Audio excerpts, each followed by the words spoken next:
The IDF confirmed that in the last 24 hours, a raid was carried out on Hamas's General Security Headquarters, resulting in the elimination of over 100 terrorists. Also, in response to the rocket fire on Tel Aviv, the IDF tracked down and eliminated 2 senior Hamas officials in Rafah. Meanwhile, the Air Force launched an extensive operation against Hezbollah in southern Lebanon. I'm Yair Pinto, and this is your Boots on the Ground report about what is happening in Israel on the 234th day of the war against Hamas, Hezbollah, and Iran. In the heart of the city of Jabalia in the Gaza Strip, soldiers of the Paratrooper Brigade's combat team embarked on an intensive operation to purge Hamas operatives. During the day, these forces went from one house and one room to the next, encountering booby traps that needed to be neutralized and terrorists who fired at them. In these exchanges of fire, over 100 terrorists were eliminated as the IDF troops looked for opportunities to engage the enemy. The terrorists had set up many of their firing positions in the civilian market at the center of the city, hoping to use the civilians as human shields. But the IDF forces got close enough to direct fire at the terrorists with minimal danger to civilians, engaging in face-to-face shootouts as well as directing tank fire and airstrikes. As usual, these raids included the discovery of large quantities of weapons and ammunition, including sniper and assault rifles, grenades, RPG missiles, and other ammunitions. After making their way through the market, the soldiers arrived at their target, the General Security Headquarters of the terrorist organization Hamas in the heart of Jabalia. In this terrorist headquarters, the IDF troops found the weapons and ammunition that they were expecting to find, but they also found large amounts of intelligence information and documents that will be helpful in planning future operations. Another raid on the headquarters of the Palestinian Islamic Jihad organization also yielded valuable intelligence. Here at TBN Israel, we will continue to update you about the battles in Jabalia and the rest of the Gaza Strip. Please help us by clicking the follow button, subscribe to this YouTube channel, and follow us on social media so that together we can give the truth its rightful place in the world. Moving on to another major battle in the Gaza Strip, the IDF spokesperson's office announced that in the last 24 hours, the Air Force acted on intelligence provided by the Israeli security services, Shin Bet, to target Yassin Rabea, a senior Hamas operative in command of the West Bank headquarters for the terrorist organization. Khaled Nagar, another senior Hamas operative for this headquarters, was also eliminated in these strikes. According to the IDF's announcement, the attack was carried out in the area of the Tel El Sultan in the northwest of Rafah and based on accurate intelligence. These evil men and the headquarters they work out of are responsible for directing, financing, and supporting attacks in the territories of Judea and Samaria and in the interior of the country of Israel. Rabea has blood on his hands as he managed all the military formations of the West Bank headquarters of the Palestinian terrorist organization. He was involved in the transfer of funds for terrorist purposes and directed attacks by Hamas operatives in Judea and Samaria. It was also reported that Rabea has carried out a number of murderous attacks in the past, including attacks in 2001 and 2002, in which IDF soldiers were killed. Nagar is also directly responsible for the murder of Israelis, as he directed shooting attacks and other terrorist acts in Judea and Samaria, and was involved in the transfer of funds intended for terrorism for Hamas in the Gaza Strip. It was reported that in the past he carried out a number of murderous attacks, among others, in the years 2001 and 2003, in which Israeli civilians were murdered and soldiers were killed and wounded. The IDF spokesperson's unit emphasized once again that the reports according to which, as a result of the attack, a fire broke out in the area and a number of non-involved people were injured. This incident is being investigated by the IDF. In Israel, the circumstances of the strike are being investigated, and there is concern about the consequences shortly after the decisions of the court in The Hague and the objections in the United States and around the world to the IDF's advance in Rafah. The IDF spokesman said that the Air Force used an attack with precision weaponry so as not to harm those that are not involved, and they said that they are checking to see if those involved were indeed harmed. Additionally, the IDF spokesperson's unit confirmed that there was concrete intelligence that Hamas members made use of this tent complex. Please help us by taking an active part in spreading the truth. Support us so that we can continue to produce content about the situation in the Gaza Strip, in Israel, and in this entire region. In order to do that, you can click on the donate button on YouTube or go to our website at www.tbn.org/Israel. Israel's war is also to tell the truth, and this is not an easy task, as the world believes the lies that Hamas and Iran are spreading. That's why we need you, so that together we will win and we will share the truth of what is happening.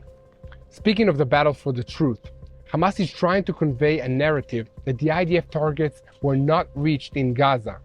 Yesterday's action on their headquarters in Jabalia and their senior commanders in Rafah is one step in the effort of the terrorist organization to try and spread this false narrative. They are suffering from three consequences of the ground maneuver in the Gaza Strip. One is the takeover of most of the Philadelphia corridor. Second is the destruction of a significant part of the rocket production infrastructure all over the Gaza Strip, and the tremendous loss of manpower. According to foreign reports, the IDF took over more than 70% of the border with Egypt, including the Rafah crossing itself. That means that the main economic and military lifeline of Hamas has been cut off. However, humanitarian aid is still being delivered into the Gaza Strip, just not under Hamas control, so it actually reaches the civilians. Sources in Gaza have spoken in recent days about a drastic drop in the prices of goods, on which Hamas and Egypt were charging enormous amounts of taxes. That tax revenue was a major source of income for Hamas, as well as a tool that they had to control the Gazan population, the civilians. Losing this revenue and this control is a major strategic setback for Hamas. However, the IDF believes that there are still a few smuggling tunnels operating underneath the border between Rafah and Egypt, so the flow of narcotics, weapons, and other contraband has not completely dried up. Turning to another source of revenue for Hamas, this terrorist organization also manages a domestic arms production industry. This includes underground factories for the production of rockets, anti-aircraft missiles, and other weapons. Large numbers of such facilities have been found and destroyed by the IDF over the last 7 months of fighting. However, Hamas still has some weapons they can use against Israel, and they showed this yesterday by launching a barrage of rockets at Tel Aviv in Israel and other cities in the Jewish state.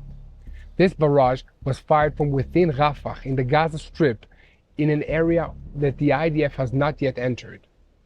Why would Hamas fire a barrage of rockets from within Rafah just a day after the International Court for Justice issued a decision that Israel needs to cease its operation in the city? This just shows the whole world that the International Court of Justice decision was deeply flawed. But maybe someone in Hamas didn't think about that, and they just want to use up the ammunition that they have while they can still fire it, in addition to just generally wanting to harm Israel in any way they can, even by just trying to scare the civilian population of the Jewish state. It also appears that Hamas is trying to restore command and control of its capabilities. Hamas leaders appoint commanders and conduct recruitment, but this does not cancel the blow that Hamas and the Palestinian Islamic Jihad organizations have received from the IDF. According to the IDF's estimate, More than 14,000 terrorists affiliated with these terrorist organizations, have been eliminated since the war began, and at least that many have been wounded badly enough so that their terrorism careers were over. That means that 28,000 terrorists have been neutralized. For comparison, on the eve of the war, the strength of Hamas was estimated at 40,000 fighters, with a few thousand more in other terrorist organizations that were operating in the Gaza Strip. Switching focus to the psychological war that Hamas is waging against Israelis. The leader of Hamas in the Gaza Strip, Yair, threw out a proposal this week on ending the war in exchange for a hostage deal or in some other way. The leadership of the organization, that resides in luxury hotels in Qatar, Turkey, and elsewhere, issued a statement clarifying that this is a starting point for any negotiations. Another salvo in this psychological war comes from the use Hamas makes of Hebrew language videos in posts to social media platforms. 4 such videos have appeared on the Hamas Telegram channel in recent days, accusing the Israeli government of abandoning the hostages. Usually, the content of this channel is mainly for domestic Palestinian consumption, including videos showing Hamas launching rockets into Israel and fighting with the IDF. Sources close to Hamas leadership say that the reason they have resorted to posting these Hebrew language videos on social media is because they know that Israel's news portals don't repost them, so they're trying to reach the Israeli public with their deceitful propaganda directly. Telegram is not the only social media platform that they use. Palestinians, as well as citizens of Lebanon, Yemen, and other countries, but citizens that are identified with the Iranian-led Axis, have spread anti-Israel messages on Twitter, Facebook, and WhatsApp. That's why this war is for the truth, and that's why we need to unite and spread the truth of what is really happening in Israel. So please subscribe to this YouTube channel and share our videos with as many people as you can. This is a spiritual war and a war for the truth. In order to pray for what is happening in Israel, we need to know what is happening in Israel. To conclude with a brief look at some of the other fronts in this war, in the last 24 hours, the Israeli Air Force has attacked several Hezbollah targets in Lebanon. This included an attack on a military building where Hezbollah terrorists were staying in Kfar Yaron, following the identification of the sources of Unit 869. Another Hezbollah cell was also hit after it had been identified by soldiers of the Golani Brigade in the area of Kfar Hula. Weapons storage depots and other targets were hit in several other locations, including in the villages of Mis El Jabal and Al Khayyam. In Judea and Samaria, the IDF operated overnight in the village of Dan near Jenin, and according to Palestinian media portals, raided houses and confiscated several vehicles. Clashes broke out between Palestinians and the IDF forces, and several cars caught fire. According to the army, these vehicles contained explosive devices. So please continue to spread the truth, share, and follow us. And most importantly, join us in prayer for the peace of Israel and for the peace of the IDF soldiers. And most importantly, pray for the peace of Jerusalem.